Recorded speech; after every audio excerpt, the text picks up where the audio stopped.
Hello everyone.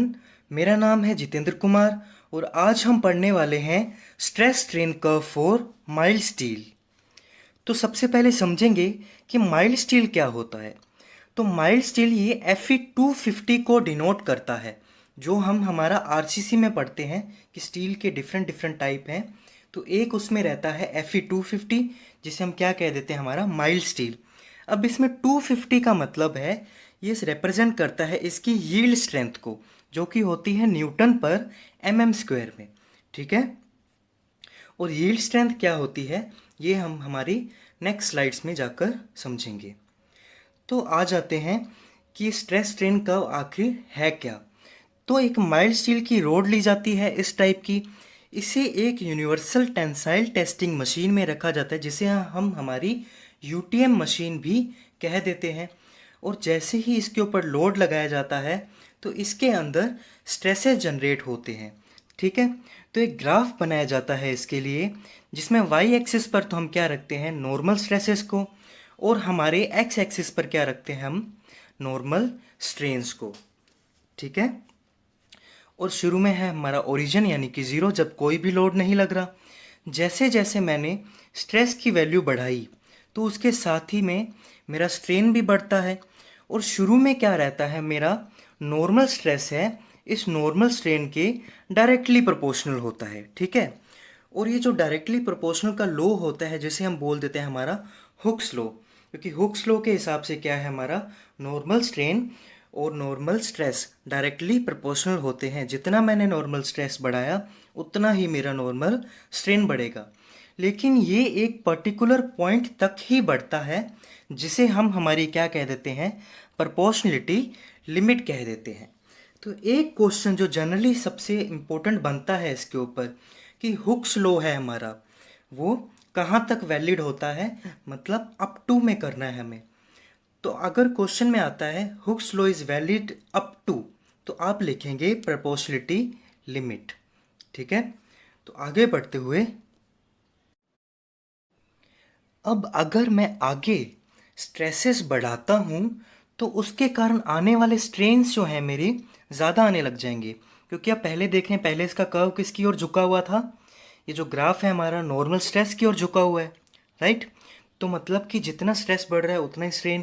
तो एक direct ये स्ट्रेट लाइन भी है हमारी।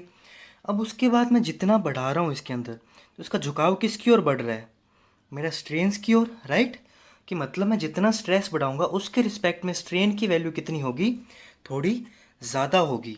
लेकिन एक पॉइंट आता है बी, जिसे हम क्या कह देते हैं, हमारा इलास्टिक लिमिट। तो इलास्टिक से हमें कुछ कुछ समझ में आने लग जाता है कि इलास्टिक क्या रहता है, कि मैंने लोड लगाया, उसमें डिफॉर्मेशन हुआ, और जैसे ही लोड हटाया डिफॉर्मेशन गायब हो जाते हैं। तो यहाँ पर इलास्टिक लिमिट का मतलब ही यही है कि वो पॉइंट, कि जहाँ पर मैंने पहले स्ट्रेस लगा दिया और उसके अंदर स्ट्रेन्स आ गए। ठीक है। अब जैसे ही मैंने लोड को हटा दिया मेरे स्ट्रेसेस गायब हो जाएंगे, उस स्ट्रेसेस के साथ साथ में स्ट्रेन्स भी गायब हो जाते हैं। अब सबसे बड़ा कन्फ्यूज़न ये होता है लोगों को कि पॉइंट ए और पॉइंट बी यानी कि प्रोपोर्शनलिटी लिमिट और इलास्टिक लिमिट में, कि हुक्स लॉ है हमारा। ये जो हुक्स लॉ था, कि मतलब स्ट्रेस किसके डायरेक्टली प्रोपोर्शनल होता है, स्ट्रेन के, कि जितना स्ट्रेस लगाया उतना ही स्ट्रेन होगा। ये पॉइंट वैलिड होता है प्रोपोर्शनलिटी लिमिट तक। अगर आपसे पूछता है कि कहाँ तक वैलिड होता है, प्रोपोर्शनलिटी लिमिट तक, और किस में वैलिड होता है, इलास्टिक लिमिट के अंदर अंदर। कि आपने देखा है प्रोपोर्शनलिटी लिमिट जनरली किसके अंदर होती है, हमारी इलास्टिक लिमिट के अंदर ही होती है। और इलास्टिक लिमिट का मतलब क्या हो गया, वो पॉइंट जहाँ से स्ट्रेस को हटाने पर, ठीक है, स्ट्रेस को हटा दिया तो मेरे डिफॉर्मेशन क्या हो जाएंगे, ज़ीरो हो जाएंगे, स्ट्रेन्स उसके अंदर ज़ीरो हो जाएंगे वापस।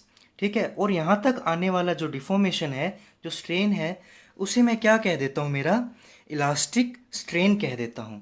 अब इसके बाद मैं जितने भी स्ट्रेन लगाऊंगा, जितने भी स्ट्रेन्स मेरे आएंगे मेरे स्ट्रेस के कारण, उसे हम क्या कह देंगे, हमारा प्लास्टिक स्ट्रेन कह देंगे। प्लास्टिक मतलब जिसे हम रिकवर नहीं कर सकते, और इलास्टिक मतलब जिसे रिकवर कर पा रहे हैं, और जहाँ पर वैल्यू क्या हो जाएगी, हमारी ज़ीरो हो जाएगी वापस स्ट्रेसेस को हटाने पर।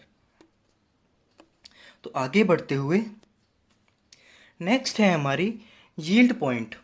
अब यील्ड पॉइंट में क्या होता है कि स्ट्रेस जो होता है पार्टिकल के अंदर एक मैक्सिमम वैल्यू तक रीच कर जाता है, कि पार्टिकल अब कह रहे हैं कि नहीं, अब हम और स्ट्रेस नहीं ले सकते, अगर हमारे ऊपर थोड़ा और स्ट्रेस लगा तो हम टूट जाएंगे, या हमारे अंदर डिफॉर्मेशन है वो ज़्यादा आ जाएगा, मतलब कि स्ट्रेंस ज़्यादा आ जाएंगे।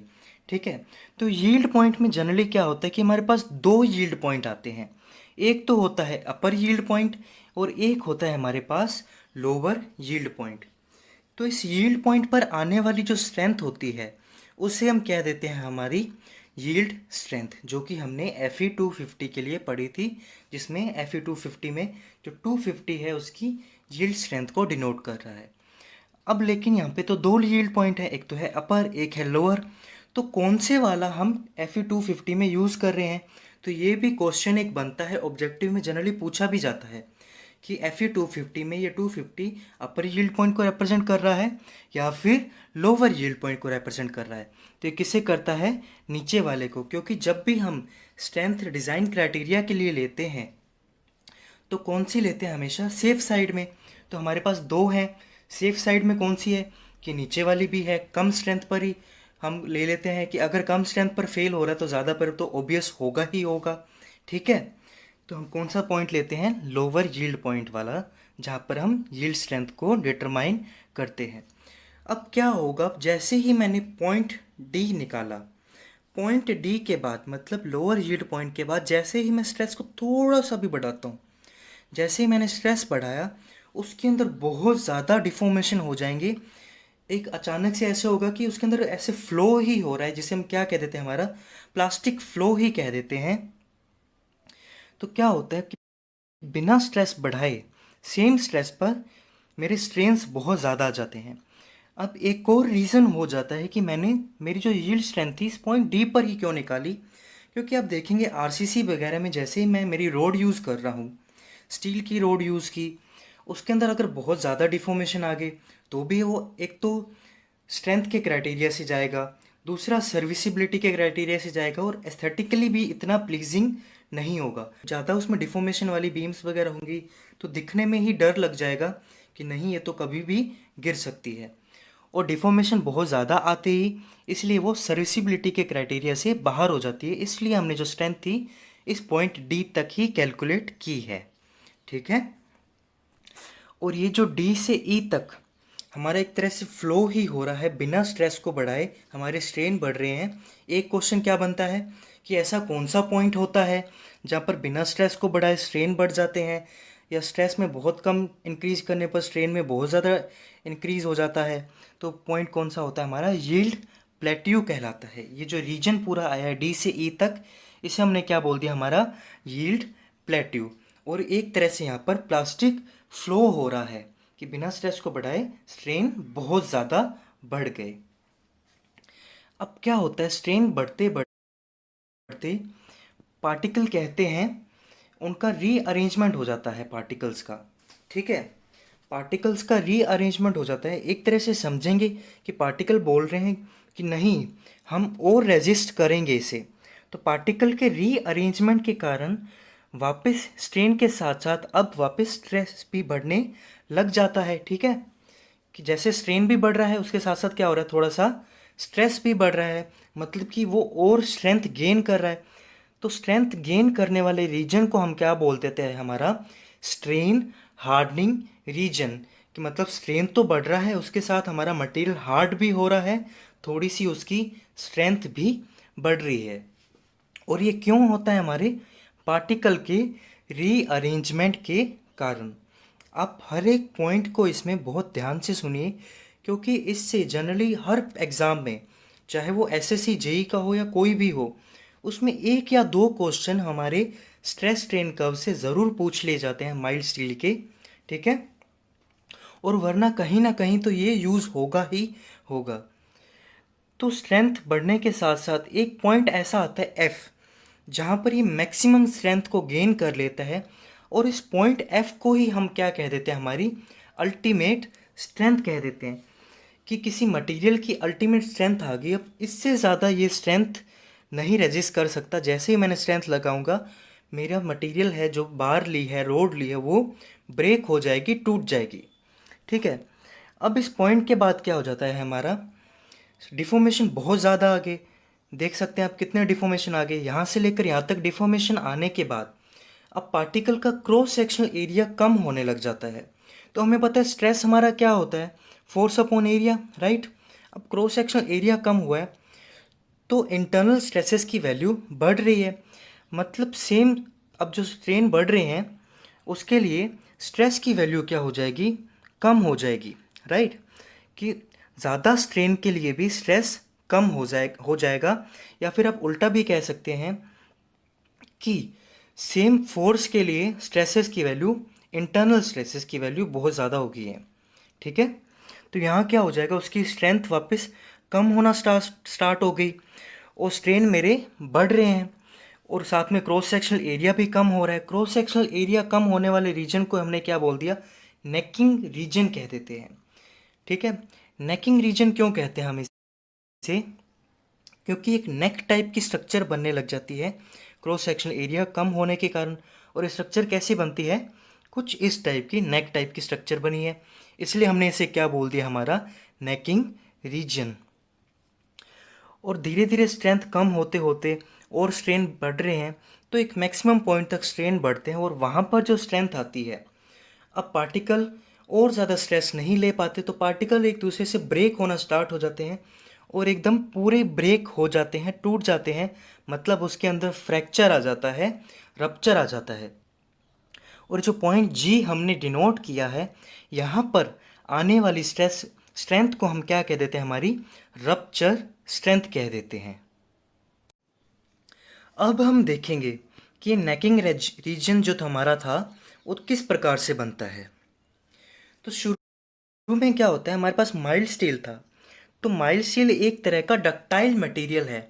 डक्टाइल मटेरियल का मतलब है कि मैं पार्टिकल को, उस मटेरियल को जितना खींचूंगा, उसको खींचकर उसको लंबे लंबे वायर्स में बना सकता हूँ। ठीक है। डक्टाइल मटेरियल की सीधी डेफिनेशन क्या होती है कि किसी मटेरियल के ब्लॉक को खींचकर उसके लंबे वायर बना सकते हैं, और उसको जैसे ही खींचूंगा तो वो इजीली टूटेगा नहीं, टूटने से पहले वो लार्ज डिफॉर्मेशन दे के जाएगा।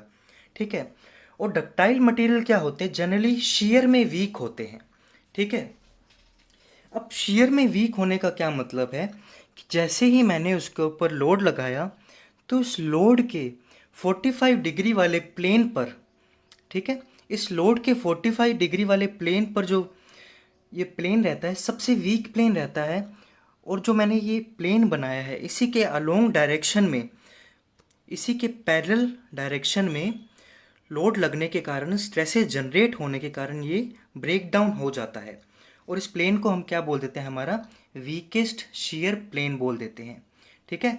ये लोड तो यहाँ लगे इस डायरेक्शन में, लेकिन इसके 45 डिग्री डायरेक्शन में और इस प्लेन के पैरेलल में जो स्ट्रेसेस जनरेट हो रहे हैं, ठीक है, और प्लेन के पैरेलल जनरेट होने वाले स्ट्रेसेस को तो हम बोल देते हैं हमारे शेयर स्ट्रेसेस, और इस शेयर स्ट्रेसेस के कारण ये इजीली ब्रेक डाउन हो जाता है, और इस प्लेन पर आने वाले शेयर स्ट्रेस की वैल्यू सबसे कम होती है।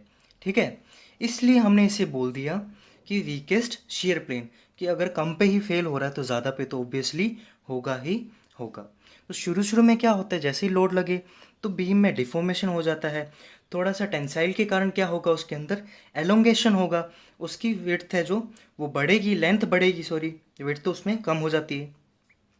तो धीरे धीरे जो इसका क्रॉस सेक्शनल एरिया था यहाँ पर आप देख रहे हैं कम होना स्टार्ट हो जाता है, और कहाँ कम होते होते ये इसके एक 45 डिग्री वाले प्लेन पर क्या हो जाता है, ये ब्रेक डाउन होता है, जो उसका क्या था, वीकेस्ट शेयर प्लेन था, क्योंकि हमारा डक्टाइल मटेरियल क्या किस में वीक होता है, शेयर में, इसलिए 45 डिग्री पर ब्रेक हुआ। इस 45 डिग्री पर ब्रेक होने वाले रीजन को हमने बोला नेकिंग रीजन, और इस होने वाले फेलियर के टाइप को हम क्या बोल देते हैं, कप कोन फेलियर। काफ़ी इंपॉर्टेंट है, जनरली पूछा भी जाता है, इस फेलियर को क्या कहते हैं, हम कप कोन फेलियर कहते हैं। तो होप सो आपको ये माइल्ड स्टील का स्ट्रेस स्ट्रेन कर्व समझ में आया होगा। काफ़ी इंपॉर्टेंट रहता है ये, इससे हर एग्ज़ाम में कुछ ना कुछ ज़रूर पूछा जाता है। तो आज के लिए इतना ही। Thank you.